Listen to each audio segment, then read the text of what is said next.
Hello दोस्तों, नमस्कार सभी का। वेलकम है इस लाइव सेशन में। इस सेशन में हम लोग आपको बताएंगे कि जो आपने लास्ट टाइम में मिस्टेक करी हैं और वो मिस्टेक्स इस बार ना हो और हमारा जो एग्जाम है वो इस बार क्लियर हो जाए।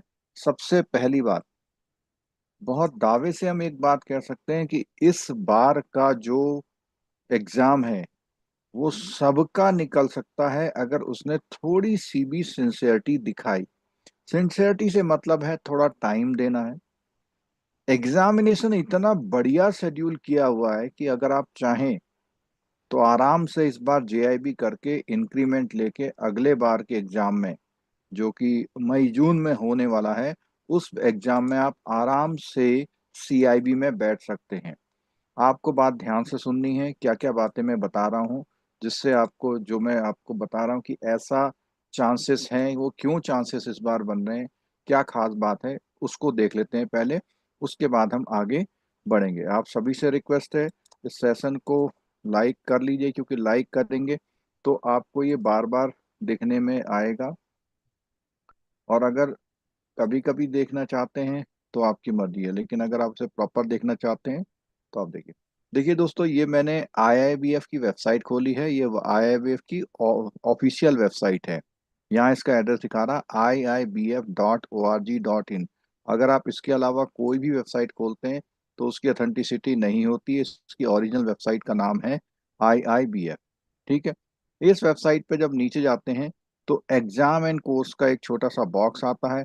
उस बॉक्स को आप क्लिक करते हैं। उसको क्लिक करने के बाद आपको यहाँ पे फ्लैगशिप कोर्सेज दिखाई देते हैं। फ्लैगशिप कोर्सेज के इधर साइड में आप देखेंगे तो इधर आपको दिखाई दे रहा है जेआईबी और नीचे दिखा रहा है सीआईबी। तो आपको केवल कंसर्न किस बात से है?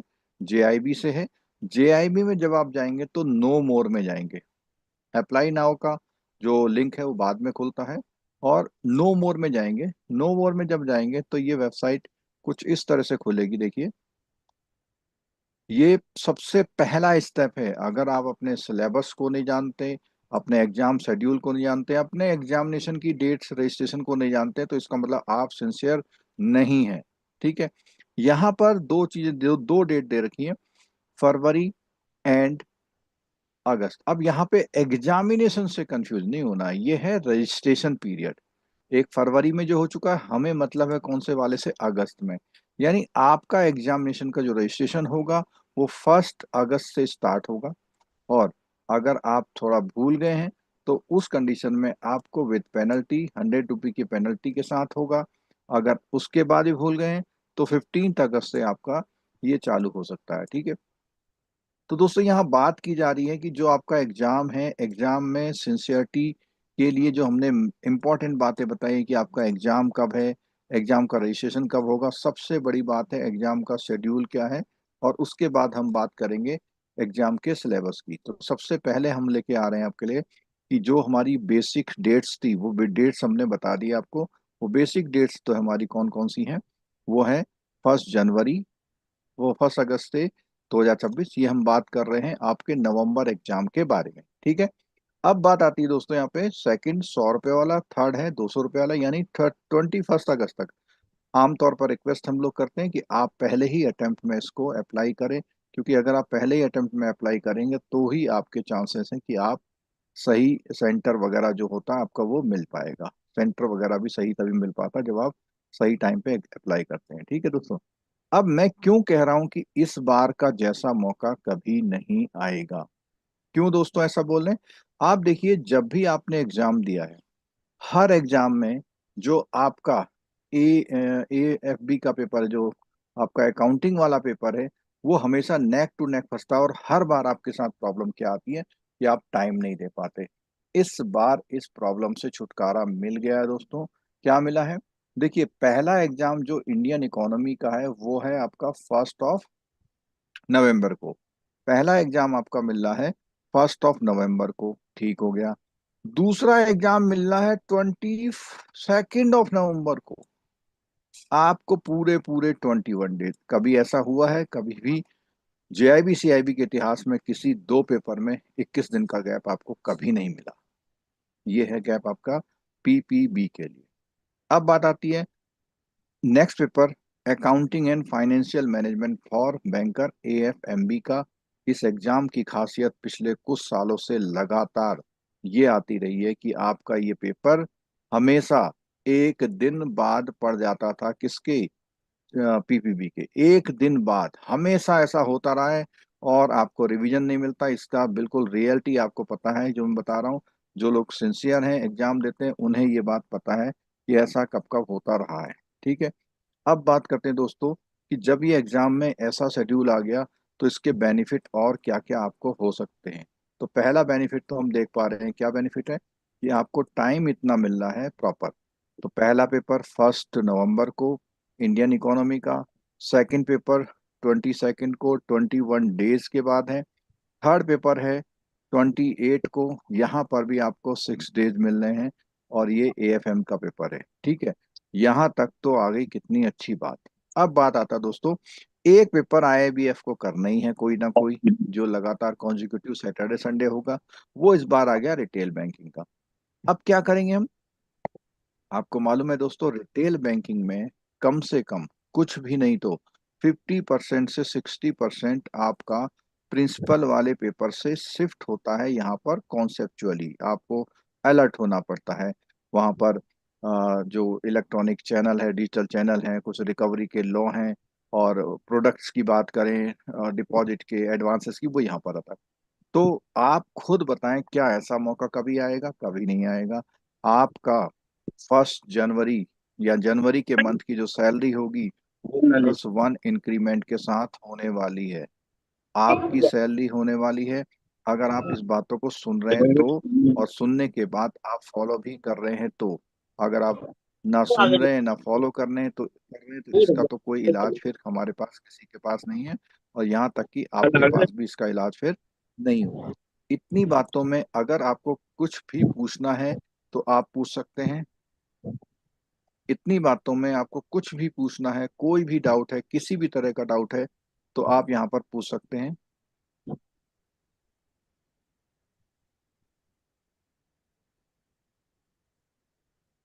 कोई डाउट नहीं है इतना। तो इतनी बात क्लियर हो गई। अब हम आगे बढ़ेंगे दोस्तों कि हमारा जो सिलेबस है वो सिलेबस एग्जैक्टली क्या है। ठीक है। और सिलेबस के साथ साथ जितने भी लोग हमारा ये प्रोग्राम यूट्यूब पर देख रहे हैं, तो यूट्यूब पर देखने वाले को बता दें कि ये जो हमारे इंटरेक्टिव बैचेस चलते हैं, इनके जो है इनरोलमेंट शुरू हो गए हैं। बैच हमारी क्लासेस भी शुरू हो गई हैं। और आज AFB की क्लासेस शुरू हो गई हैं। आज जो है इसका ओरिएंटेशन प्रोग्राम है, इसकी भी क्लासेस शुरू हो जाएंगी। और ग्रेजुअली हम इस कोर्स को आगे कैरी ऑन करते रहेंगे। ठीक है। देखिए, इंटरएक्टिव लाइव बैच है, पहली बात हो गई हमारी। और इंटरएक्टिव लाइव बैच में ये जो प्रोग्राम है हमारा है,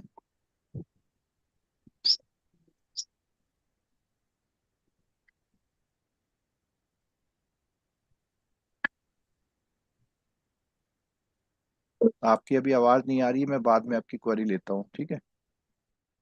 अभी बाद में ले लूंगा, आप नोट करके रखिए क्वेरी। ठीक। हाँ, तो हम बात कर रहे थे कि ये जो बैच है हमारा, इस बैच में सबसे खास बात ये है कि इसमें इंटरैक्टिव क्लास है। इंटरैक्टिव क्लास के साथ आपका रिकॉर्डिंग अवेलेबल होता है। रिकॉर्डिंग के साथ जब आप क्लास के बाद भी देखना चाहते हैं तो वो रिकॉर्डिंग के साथ देख सकते हैं। और इसमें पैकेज में जिन्होंने लिया हुआ पैकेज, फुल पैकेज, उसमें आपको MCQ भी प्रोवाइड किए जाते हैं सर के, जो कि रिफाइंड है, एज पर एग्जामिनेशन स्टैंडर्ड है। साथ साथ में time to time capsule classes मिल जाती हैं। एग्जाम टाइम में रिवीजन, मैराथन और MCQ, पूरा एक कॉम्प्रिहेंसिव पैकेज मिलता है। बेसिक प्राइस को छोड़ दें, आमतौर पर बैच प्राइस 4999 है। लेकिन इस वीडियो को जो भी देख रहे हैं, अगर वो नीचे डिस्क्रिप्शन में दिए गए लिंक से बात करेंगे तो उनको 3999 का ये बैच मिल सकता है स्पेशल ऑफर के तहत, बहुत लिमिटेड टाइम के लिए। इसमें बैच में चारों पेपर की हमारी क्लासेस होंगी, जिसमें से 3 पेपर मैं लूंगा, 3 पेपर्स मैं लूंगा, और 1 पेपर अकाउंट का रजत सर लेंगे। रजत सर पिछले 5 टाइम से हमारे JIB की इंडियन इसकी जो अकाउंटिंग की क्लासेस हम लोग वहाँ पर लेते आ रहे हैं। तो दोस्तों, ये हमने थोड़ा कोर्स के बारे में बताया। और अगर आपको कोई भी प्रॉब्लम है तो इसमें आप व्हाट्सएप या कॉल करके पता कर सकते हैं। इस मौके को मत जाने दें। कोर्स का जो लिंक है हमारे वेबसाइट का और हमारे मोबाइल एप्लीकेशन का, दोनों लिंक नीचे डिस्क्रिप्शन बॉक्स में भी दिए हुए हैं। ठीक है। डेली क्लासेस देखना चाहते हैं तो यूट्यूब को सब्सक्राइब कर सकते हैं, और साथ साथ में जो हमारे कोर्सेज हैं और कोर्सेज भी, वीडियो लेक्चर्स के, क्वेश्चन बैंक के, यहाँ पर भी ये सब सारे कोर्स आपको इंडिविजुअली भी वहाँ पर अवेलेबल हो जाते हैं। ठीक है। अब दोस्तों बात करते हैं सिलेबस की। सिलेबस की जो बात करेंगे, सिलेबस में हम एक एक मॉड्यूल के बारे में आपको बताएंगे कि किस किस मॉड्यूल में क्या क्या चीज़ें कवर की जाएंगी, और एग्जामिनेशन की बात भी बताएंगे कि जो एग्जामिनेशन का शेड्यूल है, इसमें जो फीस का स्ट्रक्चर है, इसके बारे में बताएंगे, और ये भी बताएंगे कि कब आपका कौन सा अटेम्प्ट बन रहा है। इसको भी आपको ध्यान से देखना है। ठीक है, आपका अटेम्प्ट कौन सा बन रहा है। सबसे पहली बात, जब आप अप्लाई करते हैं और ऑटोमेटिकली वहाँ 4000 की फीस मांगता है, और पहले आपकी फीस कम मांगी थी, तो आप समझ जाइए कि वो आपका फर्स्ट अटेम्प्ट है। क्यों? उसने सिस्टम से काउंट कर लिया है कि आपके पुराने अटेम्प्ट एग्जॉस्ट हो चुके हैं, अब आप फ्रेश सिरे से, नए सिरे से आप अप्लाई कर रहे हैं, तो आपकी जो फीस जाएगी वो जाएगी, इतनी इंक्रीज होके जाती है। तो उससे आपको पता लग जाना चाहिए कि आपका जो एग्जाम है वो पहले अटेम्प्ट का है। और अगर आपको यहाँ कुछ पूछता है तो आपको समझ जाना चाहिए कि आपका सब्सिक्वेंट अटेम्प्ट है। और यहाँ पे लिखा हुआ फिफ्थ अटेम्प्ट। देखिए, यहाँ 5 बार क्यों लगा लिखा है कि आप आउट ऑफ सिक्स्थ में से, 6 में से आप 5 अटेम्प्ट अप्लाई कर सकते हैं। अगर आपने लगातार 5 अटेम्प्ट कर लिए तो आपको ये वाले का मौका नहीं मिलेगा। आपने कोई भी अटेम्प्ट मान लिया मिस कर दिया तो आपको डेफिनेटली यहाँ तक मौका मिलेगा। लेकिन पहले रजिस्ट्रेशन के बाद अगर आप 6 अटेम्प्ट पे जा पहुंच गए हैं तो आपको फिर कोई भी एग्जाम का कैरीड ओवर बेनिफिट नहीं मिलने वाला। ठीक है। अब यहाँ एक बात और करते हैं कि कैसे अटेम्प्ट गिनते हैं। देखिए, आपके एग्जाम आमतौर पर मई, जून और नवंबर, दिसंबर में होते हैं। ठीक है। अगर आपने पहला अटेम्प्ट यहाँ दिया, ये दूसरा हो गया, फिर तीसरा हो गया, फिर फोर्थ हो गया, और फिफ्थ हो गया, और सिक्स हो गया। अगर आपने लगातार 5 अटेम्प्ट दे दिए तो 6 का नंबर नहीं आएगा।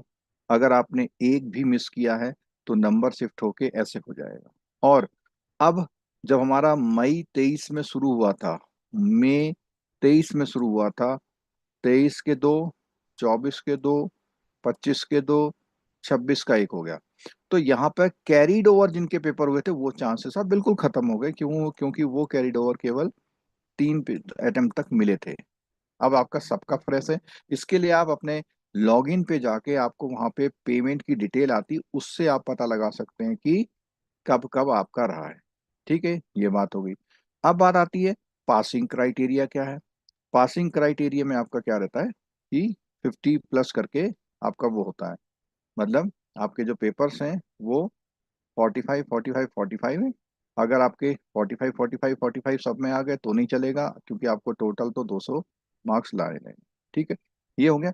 अब आते हैं दोस्तों असली जो आज का हमारा मुद्दा है कि हम कैसे इस पीपीबी के पेपर को क्लियर करें।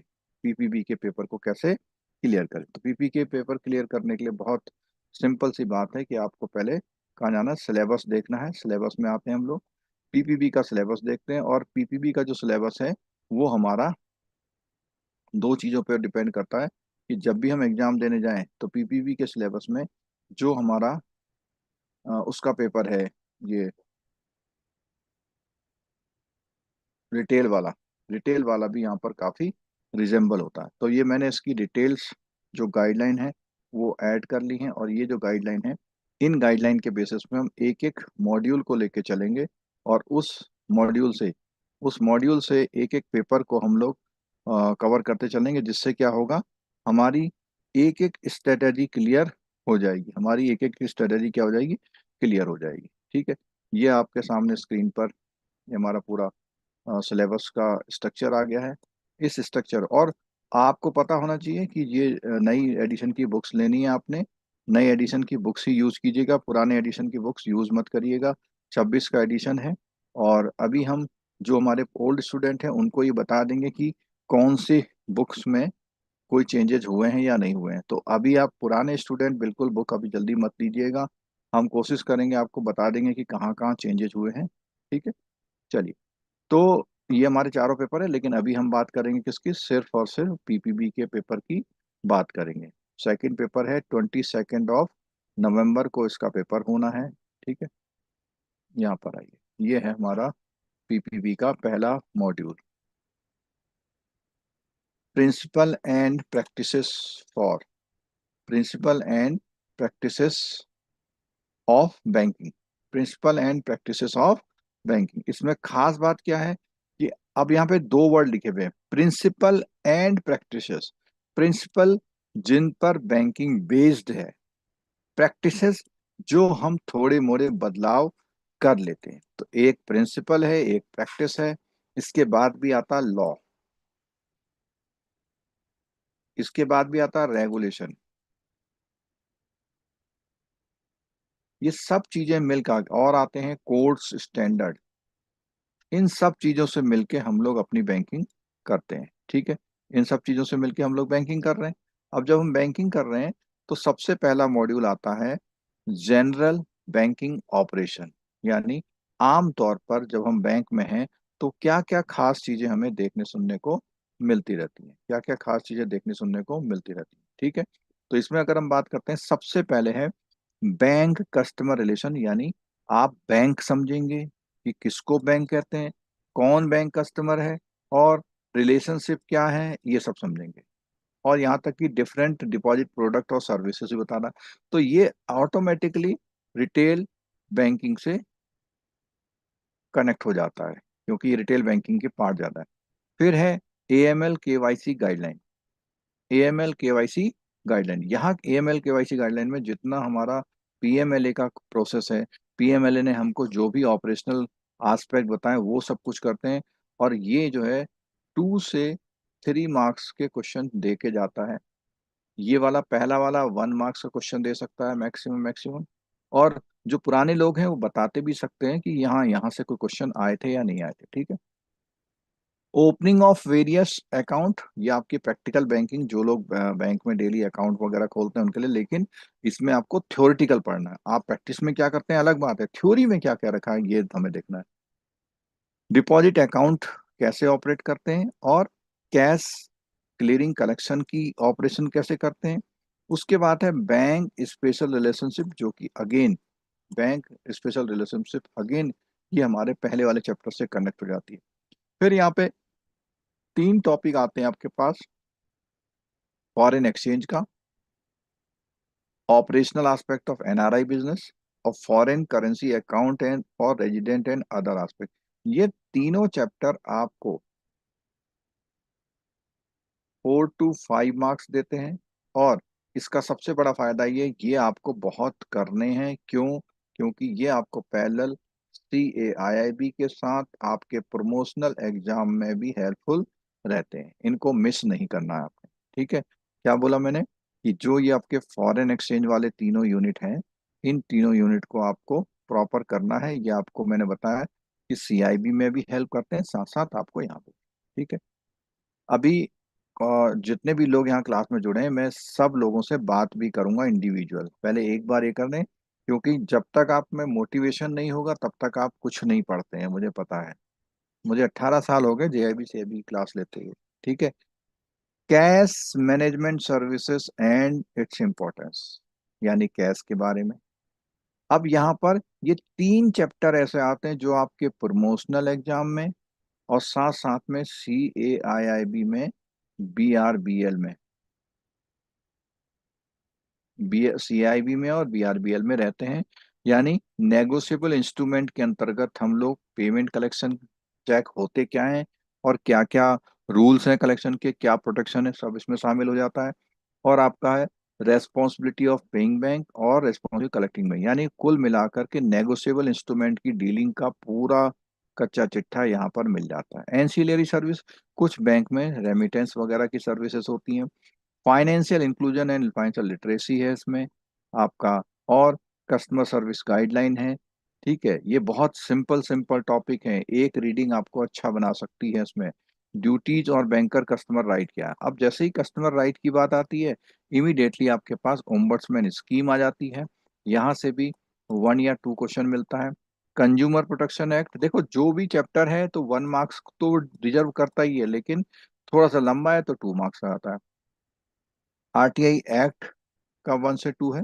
ये पूरा रहा आपका पहला मॉड्यूल। अब आता है दूसरा, फंक्शंस ऑफ बैंक्स। और फंक्शंस ऑफ बैंक्स को मैं आमतौर पर क्रेडिट मॉड्यूल बोलता हूँ। क्यों बोलता हूँ? इसमें अधिकतर चीजें लैंडिंग वेंडिंग से रिलेटेड, जैसे प्रिंसिपल ऑफ लैंडिंग, आपका appraisal assessment, credit facilities, operational aspect loan account, collateral their characteristics, mode of charging, documentation, NPA.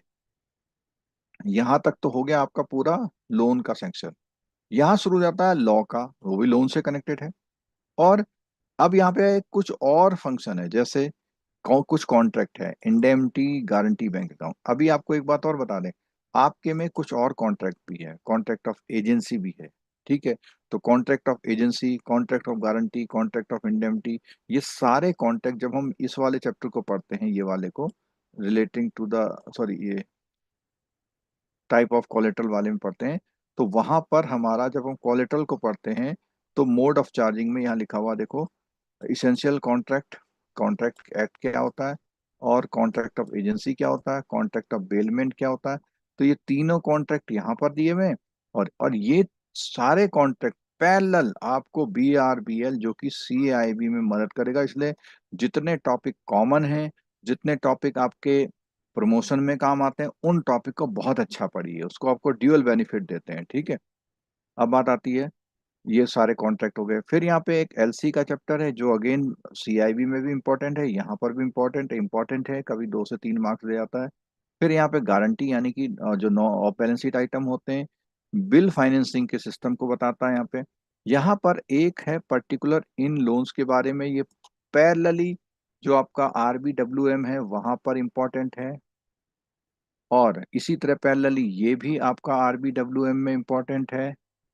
Agriculture finance और MFI को लेंडिंग एग्रीमेंट, NBFC, ये आपका थोड़ा थोड़ा वहां से कनेक्टेड है, जो Indian economy, Indian financial system का पार्ट है। MSME, ये आपका प्रॉपरली रिटेल का पार्ट हो सकता है, क्योंकि ये छोटे स्तर के लोन्स हैं। और गवर्नमेंट स्पॉन्सर्ड स्कीम हो सकती हैं, क्योंकि आप ये मुद्रा लोन, ये सब वहाँ पे आती हैं। सेल्फ हेल्प ग्रुप है। तो पूरा आपने देखा कि जो हमारा बी मॉड्यूल है, पूरा पूरा किससे रिलेटेड है? क्रेडिट। अगर आप लोन समझना चाहते हैं, लोन में काम करते हैं, बहुत इंपॉर्टेंट है। प्रमोशन में बहुत सारा पार्ट यहाँ से पूछा जाता है। अब बात करते हैं मॉड्यूल C, बैंकिंग टेक्नोलॉजी। तो बैंकिंग टेक्नोलॉजी की अगर हम बात करते हैं, essential of bank computerization, essential of bank computation, ये पूरा टेक्नोलॉजी से रिलेटेड है, जिसमें से आपकी कुछ चीजें सीधे सीधे रिटेल में आती हैं। वो आती हैं अल्टरनेट डिलीवरी चैनल, पूरा रिटेल का पार्ट आता है। ठीक है, डेटा कम्युनिकेशन, NPCI का कुछ पार्ट आपका रिटेल में आ जाता है। और बैंकिंग टेक्नोलॉजी में नई नई चीजें क्या आ रही हैं, सिक्योरिटी का क्या मामला है, क्योंकि साइबर फ्रॉड वगैरह आ गए हैं। ऑपरेशनल एस्पेक्ट, साइबर क्राइम क्या है, टेक्नोलॉजी ट्रेंड, नई नई चीजें क्या हैं, ये तो काफी कुछ ये डिटेल से कनेक्टेड हो जाता है। पूरा मॉड्यूल IT टेक्नोलॉजी का है। अगला आता है D module, ethics in banks and financial institution. ये आपको एज ए इंसान पर्सनल लेवल पे चेक करता है, आपको तैयार करता है, आपकी ऑनेस्टी इंटीग्रिटी को मेंटेन करता है, और आप बैंक में आगे क्या सोचते हैं, आपके लिए बैंक की बिजनेस वैल्यू क्या है, बिजनेस एथिक्स क्या है, आप अपने आप में क्या अच्छा और क्या बुरा मानते हैं, क्या चीज़ अच्छी होनी चाहिए, वो सारी चीज़ एथिक्स के बारे में है। एथिक्स एट इंडिविजुअल लेवल पे है, एथिकल डायमेंशंस हैं, और वर्क एथिक्स है, और बैंकिंग एथिक्स, यानी पूरा आपको एक ईमानदार अफसर, अधिकारी, क्लर्क कुछ भी बनाना हो वो बनाने के लिए, साथ में आपकी पर्सनैलिटी डेवलपमेंट में भी ये बहुत हेल्पफुल होता है। अगर आप इसको पूरा समझ जाते हैं, तो कई बार आपको अगर कभी प्रॉब्लम आती है, जैसे इसमें एक वर्ड लिखा था, एथिकल डिलेमा। एथिकल डिलेमा का मतलब कभी आप ऐसे फंस जाएं कि मुझे ये वाला काम करना चाहिए, ये वाला, वो यहाँ पर उसको डील करने की एक प्रोसेस यहाँ पर आपको बताए गए हैं। यहाँ पर आपको वो चीज डील करने के प्रोसेस बताए गए हैं। ठीक है, तो ये हमारा पेपर है। और आपको एक बात बता दें कि लास्ट बैच में भी, या हमेशा बैच में जिसने भी 70 to 80% क्लासेस अटेंड की हैं वो पास हो जाते हैं, डेफिनेटली पास हो जाते हैं। एक आध कोई मार्क्स अगर रुक जाता है तो कैरी ऑन होके अगले बार में निकाल देते हैं। लेकिन जिसने क्लासेस अटेंड करी होती हैं, अब और कौन पास होता है? कई बार क्या होता है, आपको टाइम नहीं मिलता, लेकिन आप बहुत अच्छे रीडर हैं, पढ़ते हैं, तो आप बैक एंड पे पढ़ लेते हैं, तब भी पास हो जाते हैं।